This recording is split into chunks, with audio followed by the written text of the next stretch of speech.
Hello students, my name is Abhishek Shrivastava. पिछले lecture में हम लोग ये जाने थे कि सिंक्रोनस मशीन का प्रीवियस लेक्चर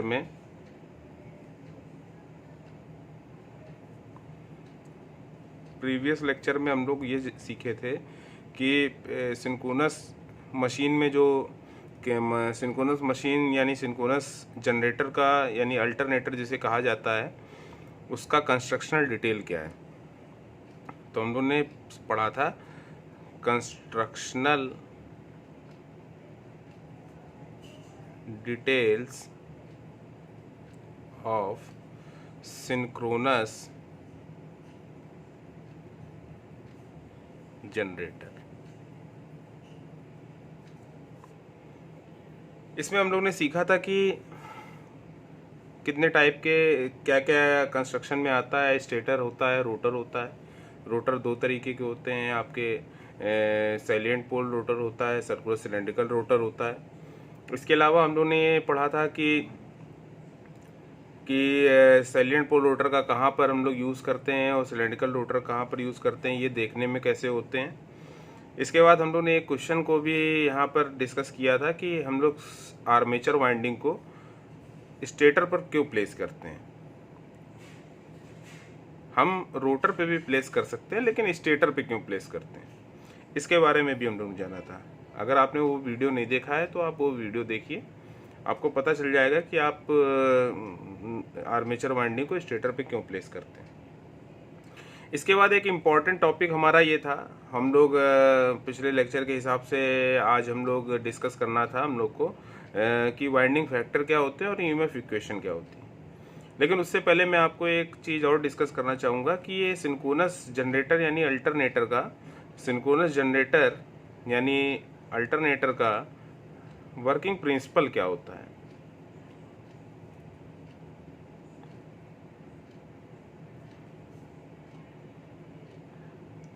तो वर्किंग प्रिंसिपल को भी हम लोग समझते हुए चलेंगे। वर्किंग प्रिंसिपल को अगर हम लोग ध्यान में दें तो हम लोग का सिद्धांत जो हम लोग अप्लाई कर रहे हैं सिंक्रोनस जनरेटर में, वो सिद्धांत रिलेट होना चाहिए कि हमको सिंक्रोनस जनरेटर से चाहिए क्या, हमको अल्टरनेटर से क्या चाहिए। जाहिर सी बात है, हमको अल्टरनेटर से इलेक्ट्रिसिटी चाहिए। हम मैकेनिकल एनर्जी को इलेक्ट्रिकल एनर्जी में कन्वर्ट करना चाहते हैं, क्योंकि जनरेटर का बेसिकली जो कन्वर्जन होता है वो होता है आपका mechanical energy converted into electrical energy. तो हम जनरेटर से चाहते हैं इलेक्ट्रिसिटी, और इलेक्ट्रिसिटी कैसे मिलेगी।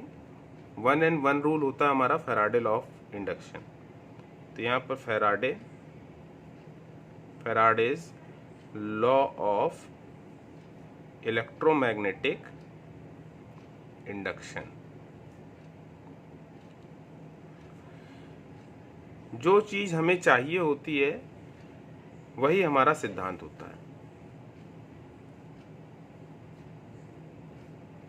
ठीक है, तो Faraday law of induction, electromagnetic induction को अगर हम समझ लें तो हम इसके वर्किंग प्रिंसिपल को भी समझ जाएंगे। फैराडे लॉ ऑफ इंडक्शन में फैराडे ने कहा यह था, दो तरीके से इसको हम समझ सकते हैं। पहला तरीका यह है कि जब किसी रोटेटिंग मैग्नेटिक फील्ड जिसको शॉर्ट में आरएमएफ बोला जाता है, किसी रोटेटिंग मैग्नेटिक फील्ड में आर्मेचर कंडक्टर या कंडक्टर उसके स्टेशनरी कंडक्टर उसके रास्ते में आते हैं,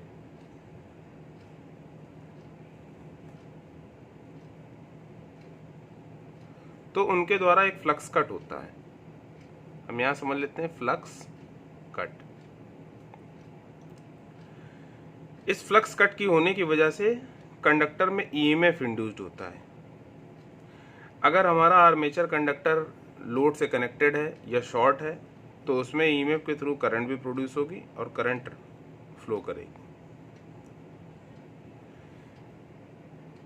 अगर इसकी एक स्टेटमेंट पे ध्यान दें तो when a rotating magnetic field और when a stationary conductor placed in a rotating magnetic field, stationary conductor cut the magnetic field and an EMF induced in a stationary conductor, if the conductor is a short circuited then current will be flowed. दूसरी तरीके से अगर हम ये समझें, when a rotating or varying nature of conductor, varying nature means conductor की position change हो रही है, तो रोटेटिंग नेचर, रोटेटिंग हम यहाँ पर लिख देते हैं, आप ये समझ लीजिए कि कंडक्टर अपनी पोजीशन को चेंज कर रहा है। तो when a rotating conductor placed in a stationary magnetic field, stationary magnetic field,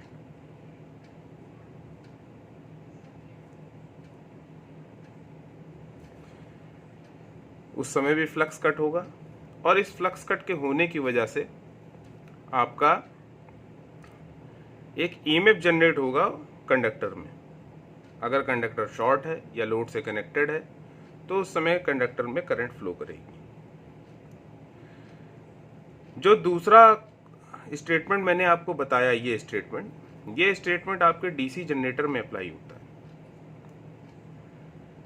और पहला जो आपको स्टेटमेंट मैंने बताया है ये आपके एसी मशीन में अप्लाई होता है। तो वर्किंग प्रिंसिपल में अगर हम लोग एक डायग्राम के थ्रू समझें तो ये आपका नॉर्थ पोल है, ये आपका साउथ पोल है। इसके बीच में अगर यहाँ से आपका स्टेशनरी मैग्नेटिक फील्ड निकल रही है, ये magnetic field north pole to south pole travel कर रही है, और ये स्टेशनरी है, मतलब इसकी वैल्यू चेंज नहीं हो रही टाइम के अकॉर्डिंग, टाइम के रिस्पेक्ट में इसकी वैल्यू चेंज नहीं हो रही। इसके बीच में अगर हम एक कंडक्टर को प्लेस कर देते हैं, कंडक्टर का एक टर्न है, इसको प्लेस कर देते हैं और इसको एक प्राइम मूवर के थ्रू जोड़ देते हैं। इस प्राइम मूवर को हम रोटेट कराते हैं। प्राइम मूवर को जैसे ही हम रोटेट कराएंगे तो ये भी आपका कंडक्टर भी रोटेट करेगा और ये फ्लक्स कट करेगा। फ्लक्स कट का मतलब होता है फ्लक्स के रास्ते से गुजरना। जब ये फ्लक्स कट करेगा तो इसमें आपका ईएमएफ, अल्टरनेटिंग ईएमएफ जनरेट होगा। अल्टरनेटिंग क्वांटिटी के जनरेट होने की वजह से इसको अल्टरनेटर भी बोला जा सकता है। हमने यहाँ पर एक फेज पे कह सकते हैं, हमने एक फेज का टर्न यहाँ पर कंडक्टर प्लेस किया। अगर हम यहाँ 3 कंडक्टर 120 डिग्री अपार्ट अगर प्लेस कर देते और उसको रोटेट कराते तो यहाँ 3 फेज का आउटपुट हमको मिल जाता।